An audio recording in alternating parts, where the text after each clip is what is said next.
ఎరుకను విడిపించుట 4 నీ తాత తండ్రులెల్లను నే తీరునగలరు వారి నెరుగుమొకటియున్ నీ తనయుడు రాకుండెనదే తనయుని జూడుమొకటి నిధి దృష్టాంతమూరా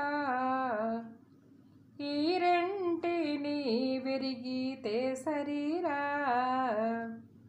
నీ తనువు కలిమిని నిన్నట్లు జతజేయ నీ తనువు కలిమిని నిన్నట్లు జతజేయ నే తత్వముండు దన్నెరగీతివా సరియే జూతిగనే నీ చమత్కృతి జూడు మేరని నిజము నీవే ఈ తరీక నీ కలిమి మృషయనుకో తనయ భ్రమలేనిదనుట ఇది దృష్టాంతమూరా ఈ రెంటిని వెరగితే శరీరా.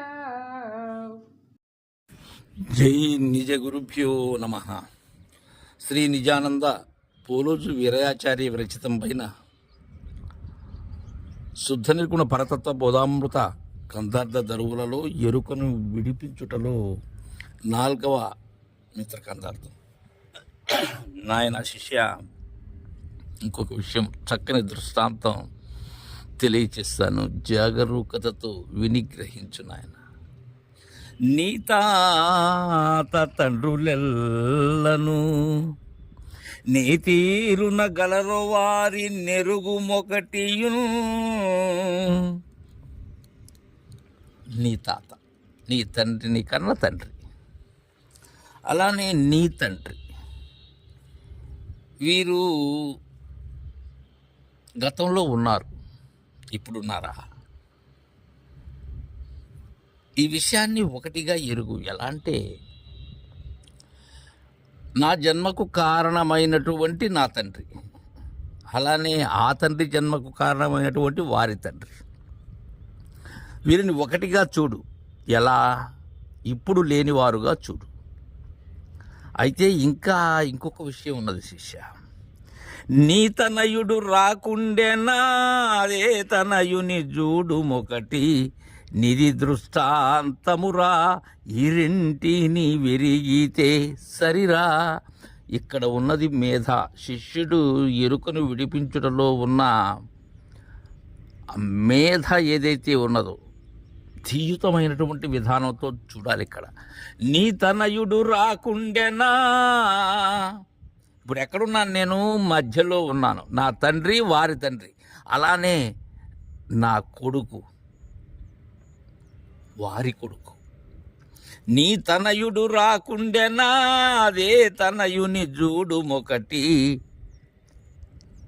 నిధి దృష్టాంతమురా ఈ రెంటిని విరిగితే సరిరా. నీ కొడుకు, వారి కొడుకు ఒకటిగా చూడు. నీ తాత తండ్రిని ఎలా చూస్తున్నావో నీ కొడుకును, అలానే నీ మనవడిని కూడా ఒకటిగా చూడు. ఇప్పుడు నువ్వు ఎక్కడున్నావు? మధ్యలో ఉన్నావు.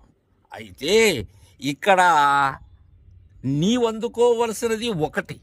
ఏంటో చెప్తున్నారు. నీ తనువు కలిమిని నిన్నట్లు జతజేయ నే తత్వముండు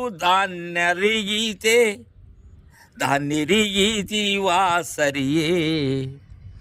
నీ తాత ఉన్నప్పుడు, నీ తండ్రి ఉన్నప్పుడు, ఉన్నప్పుడు, నీవు పోయి నీ కొడుకున్నప్పుడు, వారి కొడుకున్నప్పుడు ఏ తత్వమైతే చెలించక ఉన్నదో, ఏ తత్వమైతే ఉన్నదో దాన్నెరిగితివా సరి.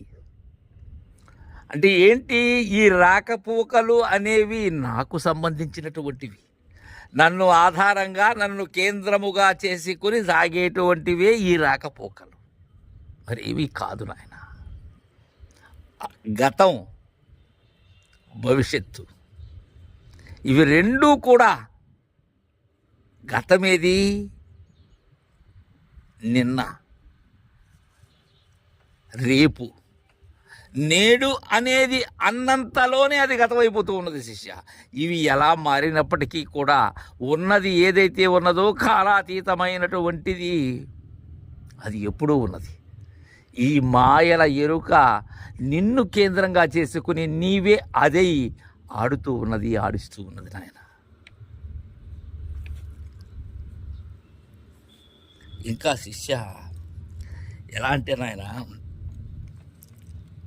జూతు ఇగన్నే నీ చమత్కృతి జూడు మీరా నిజము, జూడు మీరా నీ నిజము నీవే, ఈతరిక నీ కలిమి మృషయనుకో తనయా భ్రమ లేనిదనుట ఇది దృష్టాంతమురా. ఇక్కడ చూస్తాను నీ చమత్కృతి. గురుదేవులు మనకు సరిగా బోధ అవగాహన అయినదా, దృఢీకరణము చెందినదా లేదా అనేటువంటి విషయంలో మనం ఎప్పుడైతే గురు బోధతో పాటుగా ప్రయాణిస్తామో అప్పుడు తప్ప ఇది అవగాహనకు రాదు,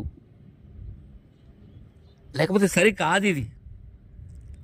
చూడు మీరా నీ నిజము నీవే, నీ నిజము నువ్వే చూడాలి. నా నిజము ఎంత నిజము అనేది నేనే చూడాలి. చూసినప్పుడు తెల్లారిపోతుంది, ఏమీ లేదు అక్కడ. ఈ తరిక నీ కలిమి మృషయనుకో, ఈ విధముగానే. ఈ కలిమి అంటే ఏంటి? ఇక్కడ సంపదలని కాదు, నేననే సంపద. ఇదేమని? ఇది మృష, ఇది లేనిది అన్నప్పుడు ఇక్కడ విడిచిపెట్టేది ఎవరు? అది మృషే. అది ఎరుక అనేది ఉంటే విడవాలి, అది మొదలే లేనిది. లేనిది మళ్ళా విడవటం ఏంది? ఇక్కడ కావాల్సింది నీ చమత్కృతి.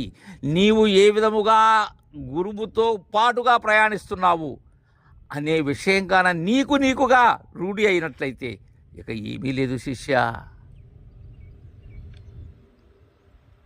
ఓ తనయ భ్రమ లేనిదనుట ఇది దృష్టాంతమురా. ఇది ఈ భ్రమ అనేది లేనిదానికి దృష్టాంతం ఏమో కాదు. నేనున్నప్పుడు నా తండ్రి నా తాత వారు లేనప్పుడు, నా కొడుకు కొడుకు కొడుకు రానున్నప్పుడు, ఇవన్నిటిలో ఏదైతే ఉన్నదో మార్పు చెందక ఇవన్నీ మార్పు చెందుతూ ఉన్నాయి. అది ఎప్పటికీ ఉన్నది అని ఎరుకను విడిపించేందుకు చక్కని దృష్టాంతాన్ని తెలియజేశారు. తర్వాత కందర్థం రేపు ముచ్చటించుకుందాం. జై గురుదేవా.